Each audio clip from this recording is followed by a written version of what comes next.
Assalamualaikum dear students, welcome to Kartaba education. This is mister Imran Khan Panizai. मैं आपको chemistry पढ़ाऊंगा, समझाऊंगा और हम लोग कोशिश करेंगे कि केमिस्ट्री को अच्छे तरीके से सीखें. केमिस्ट्री में यहाँ पे हम बलूचिस्तान बोर्ड को फॉलो करेंगे और तकरीबन पाकिस्तान में हर जगह पे टॉपिक्स वही रहते हैं. सबसे पहले अगर हम लोग देखेंगे तो हमारे सबसे बेसिकली अगर आप 9th स्टैंडर्ड से ही स्टार्ट करेंगे तो सबसे जो पहला चैप्टर है वो होता है मोस्टली हर केस में introduction to chemistry.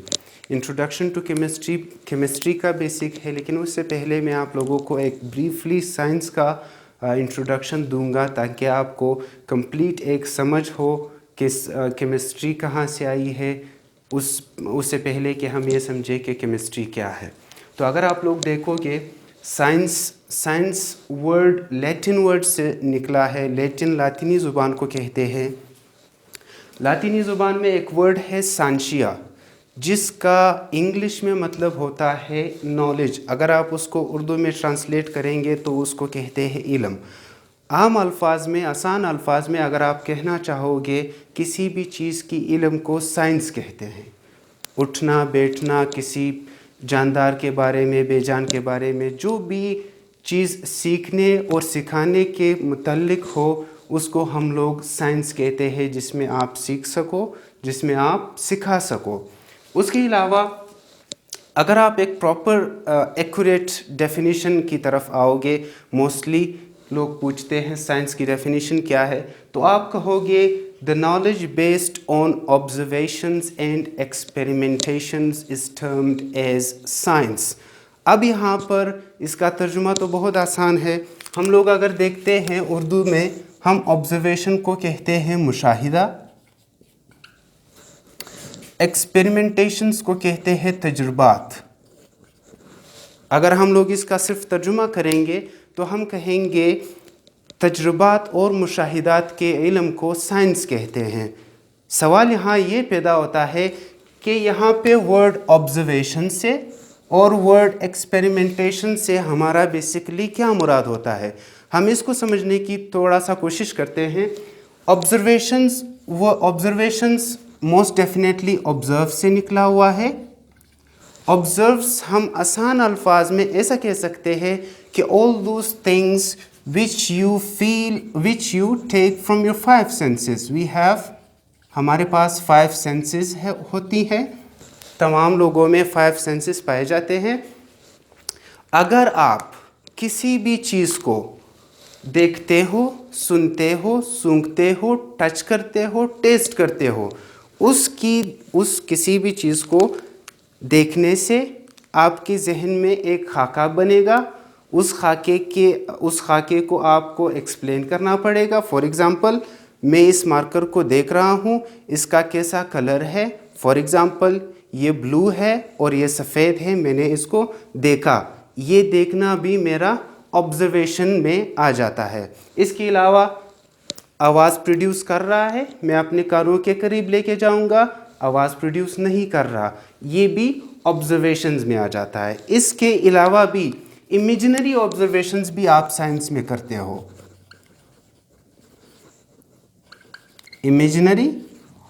Imaginary observations भी आप साइंस में करते हो. बाज़ औक़ात हम लोग अंदाज़ा लगा लेते हैं, हमें पता नहीं होता है कि किसी चीज़ का कलर कैसे होगा या कोई चीज़ किस तरीके से किसी भी जगह पर होता है. हम इमेजिन कर लेते हैं. हम इमेजिन को एक शक्ल दे देते हैं कि ये चीज़ ऐसा हो सकता है. फिर बाद में हम उसको प्रूव करते हैं या मतलब साबित करते हैं कि जो हमने इमेजिन किया आया वो सही था या गलत था. तो हम ऑब्जर्वेशन बेसिकली 5 सेंसेस से भी कर सकते हैं और उसके अलावा इमेजिनरी ऑब्जर्वेशंस भी हम लोग किसी चीज़ के बारे में कर सकते हैं. ये हुआ आपका बेसिक ऑब्जर्वेशन. उसके बाद अगर आप लोग तजुर्बात की तरफ आते हो तो यहाँ पर एक्सपेरिमेंटेशन में आसान अल्फाज में अगर मैं आपको समझाने की कोशिश करूँगा तो इसका मतलब होता है फ़िज़िकल इन्वॉल्वमेंट. फ़िज़िकल इन्वॉल्वमेंट का मतलब ये होता है कि जो भी चीज़ आपने ऑब्ज़र्व किया हुआ होता है. फॉर एग्ज़ाम्पल, मैंने मार्कर को ऑब्ज़र्व किया, या फॉर एग्ज़ाम्पल मैंने किसी चीज़ को देखा उसके बारे में एक अंदाज़ा लगाया कि ये चीज़ इस चीज़ की वजह से इस तरीके से होता है। अब खुद को साबित करने के लिए कि आया मैं सही हूँ या आया मैं गलत हूँ, इसको साबित करने के लिए मैं किसी लैब में जाऊँगा। फॉर स्टूडेंट्स, हम किसी लैब में जाएंगे, वहाँ पे वो चीज़ जो हमने सीखी है, ऑब्ज़र्व की है, ईदर फ्रॉम इमेजिनरी ऑब्जर्वेशन या हमने उसको अपने सेंसेस से ऑब्जर्व किया है, हम उसको लेबोरेटरी में जा कर के ख़ुद को फिज़िकली उस चीज़ में इन्वॉल्व करके टेस्ट करेंगे आया हमने जो भी चीज़ सीखी है वो सही है या गलत है। तो उस सही और गलत को फिज़िकली मालूम करने के लिए हम लोग जो अमल करते हैं उसको कहेंगे एक्सपेरिमेंटेशन। तो वो तमाम के तमाम इल्म जो आपको किसी चीज़ को मुशाहिदा करने से हासिल हो जाए और उसके अलावा जब आप तजर्बा करेंगे रिज़ल्ट की शक्ल में जो आपको कोई चीज़ मालूम हो जाए, उसको हम लोग, उस इल्म को हम लोग क्या कहते हैं? साइंस कहते हैं। साइंस बहुत बड़ा इल्म है, बहुत सारी चीज़ें उसकी बाउंड्रीज़ में आ जाती है। अगर हम उसको मेजर ब्रांचेस में, मेजर हिस्सों में, बड़े बड़े हिस्सों में तकसीम करना चाहे तो हम उसको कैसे तकसीम करेंगे? यहाँ पर मैंने उसको ब्रीफली मेजर ब्रांचेस में तकसीम किया हुआ है। सबसे पहला है फिज़िक्स, सेकंड है मैथमेटिक्स, थर्ड है बायोलॉजी एंड फोर्थ है केमिस्ट्री। अब यहाँ पे हम केमिस्ट्री सीखेंगे मोस्ट लाइकली, बट हम यहाँ पे बाकी ब्रांचेस का भी थोड़ा सा एक ब्रीफ इंट्रोडक्शन ले लेते हैं। अगर हम सबसे पहले फ़िज़िक्स की तरफ आते हैं तो फ़िज़िक्स साइंस का वो ब्रांच है जिसमें आप दो चीज़ों पर फोकस्ड होते हो। नंबर फर्स्ट, आप मैटर पर फोकस्ड होते हो। नंबर सेकंड, आप एनर्जी पर फोकस्ड होते हो। और इन दोनों चीज़ों के अलावा आप एक और भी इम्पोर्टेंट चीज़ पर फिज़िक्स में फोकस्ड होते हो। वो ये है कि मैटर और वो है उनका म्यूचुअल रिलेशनशिप, कि फॉर एग्ज़ाम्पल मैटर में और एनर्जी में, इन दोनों में आपस में क्या ताल्लुक़ है, उस ताल्लुक़ को भी आप फिज़िक्स में स्टडी करते हो। आप फिज़िक्स में कम्प्लीटली मतलब मैटर के बारे में ब्रॉडली स्टडी करोगे, एनर्जी के बारे में स्टडी करोगे बहुत ही अच्छे अंदाज से। इसके अलावा जो इम्पोर्टेंट ज़्यादा स्टडी की जाती है वो mutual relationship between them both है। ठीक है, तो ये हुआ आपका ब्रीफ इंट्रोडक्शन फिज़िक्स का। उसके अलावा अगर आप देखते हो मैथमेटिक्स क्या है, आसान से आसान ज़ुबान में अगर मैं आपको मैथमेटिक्स को समझाने की कोशिश करूँगा तो मैं आपको ये कहूँगा कि जितने भी आप लोग डेली लाइफ में नंबर एक एडिशंस करते हो, जमा करने के अमाल करते हो, बड़े मिकदार पर करते हो या छोटी मिकदार पर करते हो वो, नंबर टू डिवीज़न करते हो, तकसीम के अमल करते हो, बड़े मिकदार पर कर रहे हो या छोटे मिकदार पर कर रहे हो लेकिन वो डिवीज़न ही है। उसके अलावा सब्ट्रैक्शंस कर रहे हो। उसके अलावा भी हमारे पास बहुत से ऑपरेशंस होते हैं जो हमारे लिए बड़े बड़े कॉम्प्लिकेटेड काम को आसान कर देते हैं एक स्पेसिफिक फार्मूले के मुताबिक। आई होप हर किसी को उसके बारे में पता है कि जी मोस्टली फार्मूलाज होती है उसमें। तो अगर आप लोग एडिशन, सब्ट्रैक्शंस और बड़े बड़े कामों को आसान अल्फाज में कैलकुलेशन, प्रेडिक्शन उसकी बना लेते हो तो उसको हम लोग मैथमेटिक्स आसान अल्फाज में कह सकते हैं, आसान से आसान थर। ठीक है, उसके अलावा बायोलॉजी को भी अगर आप आसान से आसान ही ज़ुबान में समझने की कोशिश करोगे तो आप बायोलॉजी को दो वर्ड में अगर आप तोड़ोगे तो बायो का मतलब होता है लाइफ और लॉजी का मतलब होता है स्टडी। ठीक है, तो अगर हम इनको अरेंज कर देंगे तो हम कहेंगे स्टडी ऑफ, यहाँ पे अगर मैं ऑफ पुट करूँ इस डायरेक्शन में जाएंगे हम, तो हम कहेंगे स्टडी ऑफ लाइफ। ज़िंदगी के बारे में स्टडी करने को बायोलॉजी कहते हैं। सिंपल इज़ दैट किसी भी जिंदा चीज़, ख्वाह वो छोटा हो ख्वाह वो बड़ा हो, ख्वाह आप उसको देख सकते हो ख्वाह आप उसको नहीं देख सकते, उसको देखने के लिए माइक्रोस्कोप की ज़रूरत पड़ती है या नहीं पड़ती। पॉइंट ये है कि आपको ये चीज़ पता होना चाहिए कि जिस चीज़ को मैं स्टडी कर रहा हूँ वो एक ज़िंदा चीज़ है, ठीक है। तो जब आप उस ज़िंदा चीज़ के बारे में स्टडी करेंगे, उस चीज़ की स्टडी को हम बायोलॉजी कहेंगे। अब जो इंट्रोडक्शन ऑफ केमिस्ट्री है, हमारा पहला टॉपिक और हमारा मेन फोकस वो है केमिस्ट्री इटसेल्फ, वो केमिस्ट्री खुद है। अगर आपसे कोई भी पूछे कि भाई हम केमिस्ट्री में क्या करते हैं या क्या पढ़ते हैं, आसान अल्फाज में इन वर्ड्स अगर आप उसको डेफिनेशन बताना चाहोगे तो आप उसको मोस्ट एक्यूरेट डेफिनेशन ऐसी बता सकते हो, the branch of science which deals with the study of, number first आप उसको मैटर कहोगे, matter, 2 structure of matter, 3 composition of matter, 4 properties of matter, 5 changes और ट्रांसफॉर्मेशंस इन मैटर, नंबर 6 आप उसे कहोगे loss that bring these changes. ये तो हुआ आपका वर्डली डेफिनेशन केमिस्ट्री का। केमिस्ट्री सिर्फ वर्ड की हद तक तो जाहिर सी बात है महदूद नहीं है, साइंस सिर्फ वर्ड्स की हद तक महदूद नहीं है। तो अगर हम इसको समझने की कोशिश करेंगे तो हम क्या कहेंगे? आप कहोगे केमिस्ट्री तो साइंस की ब्रांच है, हमने पढ़ लिया, उसके अलावा केमिस्ट्री क्या है? भाई जब हम केमिस्ट्री में कोई चीज़ है, जो भी चीज़ है, मतलब जो भी चीज़ है हमारा मुराद क्या? जो भी चीज़ से हमारा मुराद बेसिकली होता है मैटर। क्या होता है? मैटर। जो भी चीज़, जब हमने वर्ड चीज़ इस्तेमाल कर दिया उससे मतलब हमारा मैटर। तो मैटर को अगर आप साइंटिफिक ज़ुबान में डिफ़ाइन करना चाहोगे तो आप कैसे डिफ़ाइन करोगे? आप कहोगे हर वो चीज़, anything that has mass, number 1, and number 2 occupies space। देखिए हमारी आम ज़ुबान में, उर्दू में भी हम अगर डेफिनेट किसी भी चीज़ का जिक्र करते हैं तो वो चीज़, वो ऐसा कोई शे होगा जिसका कम अज़ कम वज़न होगा, और सेकंड ऑफ ऑल वो कोई जगह घेरेगा।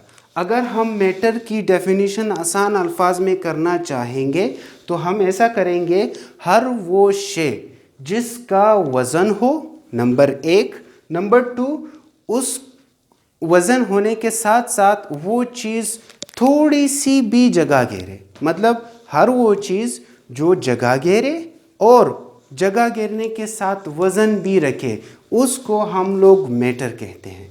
फॉर एग्ज़ाम्पल ये मार्कर मैटर है। फॉर एग्ज़ाम्पल हवा, एयर, एयर भी क्या है? फॉर एग्ज़ाम्पल एयर क्या है? एयर मैटर है। अब कुछ केसेस में मोस्ट स्टूडेंट हवा में कंफ्यूज हो जाते हैं कि भाई यहाँ पे इस कमरे में हवा है, हम हवा में खड़े हुए हैं, इस मार्कर के अंदर तो हम नहीं खड़े हो सकते हैं ना।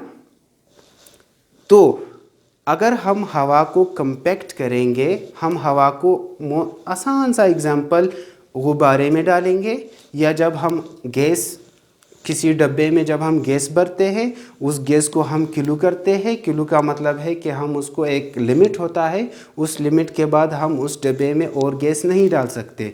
क्यों नहीं डाल सकते? क्योंकि जो गैस ऑलरेडी हमने डाला हुआ है, उस गैस ने वो जो डब्बे में स्पेस था वो ले लिया है। तो जब कोई चीज़ जगह ले लेता है, उस चीज़ के अंदर आप कोई दूसरी चीज़ नहीं डाल सकते, क्योंकि उसने वो जगह ऑलरेडी ऑक्यूपाई की हुई है। तो एयर बैलून का आप एग्ज़ाम्पल लो, हवा आप उसमें फूंकते हो, हवा फूंकने के पहले वो श्रिंक्ड होता है, उसका कोई बड़ा सा हुजम नहीं होता है। जब आप उसमें हवा फूंकते हो तो वो पल फूल जाता है और बड़ा हो जाता है। ये हुआ आपका मैटर। सेकेंडली अगर आप देखते हो, हम इसमें स्ट्रक्चर को भी पढ़ते हैं। दो चीज़ें हैं, हम इसको एक साथ पढ़ेंगे, मतलब एक साथ मैं समझाने की कोशिश करूँगा ताकि आपको आसानी से समझ आ जाए। दो चीज़ें हम पढ़ेंगे, एक है स्ट्रक्चर और एक है कंपोजिशन। अगर मैं आपको आसान अल्फाज में बता दूं, कंपोजिशन हम कहते हैं कि व्हाट का मतलब कंपोजिशन में हम ये देखेंगे कि ये मार्कर किस से बना है। व्हाट हम उर्दू में किसको कहते हैं ना, हम ये देखते हैं कि भाई ये मार्कर किस चीज़ से बना है। अगर आप केमिस्ट्री में इस मार्कर के बारे में ये जवाब ढूंढने की कोशिश करते हो कि ये चीज़ किस चीज़ से बना है, ये मार्कर किस चीज़ से बना है।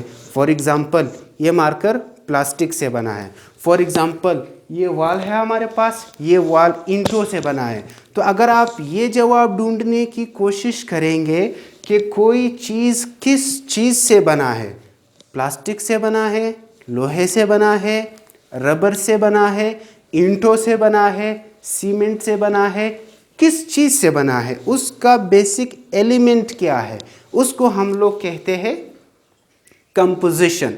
स्ट्रक्चर में अगर आप देखेंगे, स्ट्रक्चर में हम देखेंगे हाउ। क्या देखेंगे? हाउ। हाउ से हमारा क्या मुराद है? हाउ से हमारा मुराद ये है, फॉर एग्जांपल हमने ये तो जान लिया कि ये मार्कर प्लास्टिक से बना है।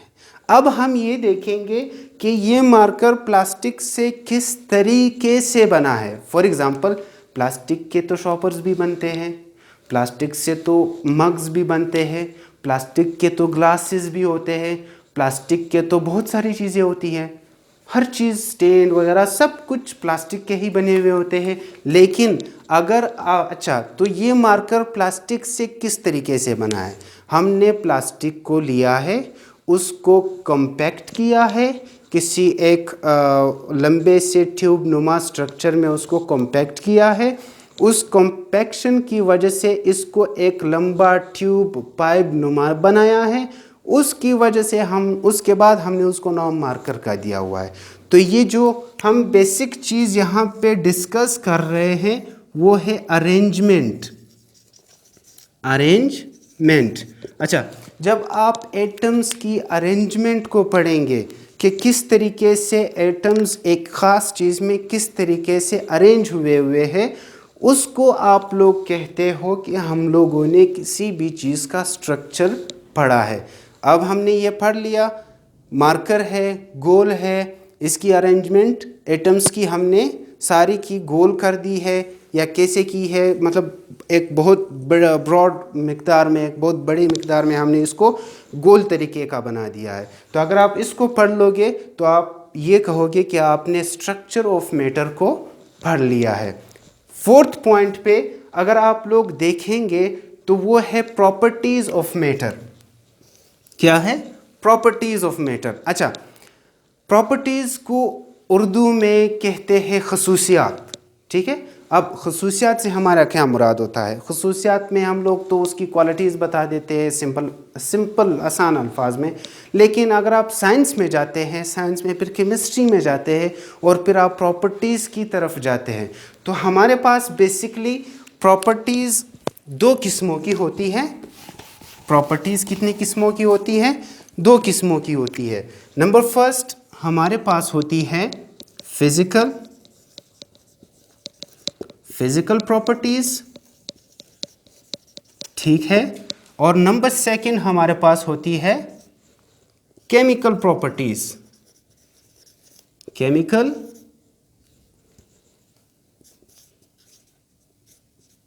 प्रॉपर्टीज़, ठीक है। अगर आप केमिस्ट्री की बुनियाद पर उसको देखोगे इसी खसूसियात को, तो हमने उसको दो हिस्सों में तकसीम किया है। एक को नाम दे दिया है फिज़िकल प्रॉपर्टीज़, दूसरे को नाम दिया है केमिकल प्रॉपर्टीज़। अच्छा, जैसे हमने फ़िज़िक्स को मैंने समझाते हुए ये कहा कि उसके फ़िज़िक्स से हमारा मोस्टली ताल्लुक़ होता है, तो यहाँ पे फ़िज़िकल में भी हमारा मोस्टली उनके यही 5 सेंसेस, यही सेंसेस वाला, मतलब हम मोस्टली उसके फ़िज़िक्स को देखते हैं। फ़िज़िक्स का मतलब जो आसान अल्फाज में अगर आप उसको समझना चाहोगे तो वही 5 सेंसेस हुए। फ़िज़िक्स के किसी के आप कैसे देख सकते हो? आंखों से देख सकते हो। फिजिक्स का आप किसी का कैसे फील कर सकते हो? अगर आपकी आंखें फॉर एग्जांपल ना हो तो आप उसको हाथ में पकड़ेंगे। मैंने आंखें बंद कर दी, मैंने मार्कर को पकड़ा, मुझे पता चला कि ये गोल है। इसका ढक्कन मैंने खोला, मुझे पता चला कि ये 2 हो गए। तो आपकी वो सलाहियत, आप जब किसी चीज़ को 5 सेंसेस के थ्रू फिजिकली ऑब्जर्व करते हो, जिसमें आपके देखना, सुनना, सूंघना वगैरह आ जाता है, उस प्रॉपर्टीज़ को, उन खसूसियात को जब आप पढ़ते हो, उनको हम लोग फिज़िकल प्रॉपर्टीज़ कहते हैं। आसान अल्फाज में उसके अगर आप कुछ एग्जांपल्स लिखना चाहो तो उसमें है कलर, ठीक है। जब आप किसी चीज़ का कलर देखते हो, उसमें आप उसकी शेप देख सकते हो कि उसकी कलर कैसी है, उसकी शेप कैसी है, उसका टेस्ट कैसा है, उसका टच कैसा है, आया वो सॉफ्ट है या हार्ड है। अगर आप इन सारी चीज़ों को देखते हो तो वो आपकी किसी भी मैटर की प्रॉपर्टीज़ में फिज़िकल प्रॉपर्टीज़ के बिलो फॉल करेंगी। नंबर 2, अगर आप केमिकल प्रॉपर्टीज़ को समझना चाहो, केमिकल प्रॉपर्टीज़ हम एटॉमिक लेवल पर उसके चले जाते हैं। जब हम किसी चीज़ को लेते हैं और उसके एटॉमिक लेवल पर उनमें चेंजेस की बात करते हैं। फॉर एग्ज़ाम्पल, अगर मैंने कोई चीज़, फॉर एग्ज़ाम्पल मैंने ये मार्कर लिया और इस मार्कर के ऊपर मैंने क्या डाला, इस मार्कर के ऊपर मैंने एसिड डाला। एसिड के डालने से ये मार्कर जल जाएगा। जल जाएगा, ये कैसे जला, ये मार्कर कैसे जला? उसके पीछे अगर मैं जाऊंगा तो मैं देखूंगा कि एसिड ने इस मार्कर के साथ और इस मार्कर के ऊपर जो कलर है, जो रंग है, उसकी अपनी केमिस्ट्री है। तो उस एसिड ने इस मार्कर के रंग के साथ अलग रिएक्शन किया हुआ है और इस मार्कर के प्लास्टिक के साथ अलग रिएक्शन किया हुआ है। तो जब आप किसी भी मैटर के रिएक्शंस के, केमिकल रिएक्शंस की स्टडी करोगे तो आप उसको कहोगे कि मैंने उसकी केमिकल प्रॉपर्टीज़ को स्टडी किया हुआ है। अच्छा, उसके बाद जो हमारा 5th पॉइंट है वो है चेंजेस, ट्रांसफॉर्मेशन। चेंजेस और ट्रांसफॉर्मेशन में हम आसान अल्फाज में तब्दीली को कहते हैं। मतलब आपने एक चीज़ को दूसरी चीज़ में ट्रांसफॉर्म कर दिया। प्लास्टिक मैंने लिया, प्लास्टिक लेने के बाद मैंने उसको पिघलाया, उससे एक शॉपर बना लिया, चेंजेस हो गई, ट्रांसफॉर्मेशन हो गई। आप एटॉमिक लेवल पर कर सकते हो। फॉर एग्ज़ाम्पल कार्बन डाइऑक्साइड अलग चीज़ है, H2O अलग चीज़ है, दोनों में ऑक्सीजन है। आप बाय एनी मीन्स इसका ऑक्सीजन उठा करके किसी दूसरे कार्बन के साथ मिला करके कार्बन डाइऑक्साइड बना सकते हो। तो आपने इस पानी का ऑक्सीजन लिया, फॉर एग्ज़ाम्पल आपने इस पानी का ऑक्सीजन लिया और किसी दूसरे कार्बन के साथ मिलाया और आपने उससे कार्बन डाइऑक्साइड बना दिया। अब ये ऑक्सीजन तो वही पानी वाला ऑक्सीजन हुआ, लेकिन आपने उससे क्या बनाया, पानी के बजाय कार्बन डाइऑक्साइड एक गैस बना लिया। तो जब आप इस तरीके की ट्रांसफॉर्मेशंस की बात करते हो तो उसको हम कहते हैं चेंजेस और transformations in matter. Last thing but not the least, वो है आपके पास laws that bring these changes. अच्छा, अब साइंटिस्ट ने, लोगों ने, हर जगह के लोगों ने ज़िंदगियाँ गुजारी है एक एसिड को बेस से अलग करते हुए, एक बेस को एसिड से अलग करते हुए, एक पानी का फार्मूला मालूम करते हुए लोगों को सदियाँ लगी है, एंगल्स को मालूम करते हुए लोगों को सदियाँ लगी है, एक केमिकल रिएक्शंस को जानने के लिए लोगों ने बहुत ज़्यादा मेहनत की है। उस मेहनत के नतीजे में उन्होंने एक प्रॉपर एक्सपेरिमेंटेशन, ऑब्जर्वेशंस के नतीजे में एक रिज़ल्ट बनाया हुआ है, एक स्टेटमेंट दी है जो सारी दुनिया ने कबूल की हुई है। हम यहाँ पे केमिस्ट्री में उन तमाम मेहनत करने वाले साइंटिस्ट की उन स्टेटमेंट्स को, उन लॉस को भी पढ़ेंगे जिससे हमें changes, properties, composition, structure, matter, खुद मैटर, ये सारी चीज़ें समझने में मदद मिलेगी। तो ये हुआ आपकी introduction to chemistry. I hope you do not have any other questions. अगर आपके जहन में कोई भी सवाल है तो आप बिल्कुल पूछ सकते हैं। Thank you very much, take care, अल्लाह हाफिज़।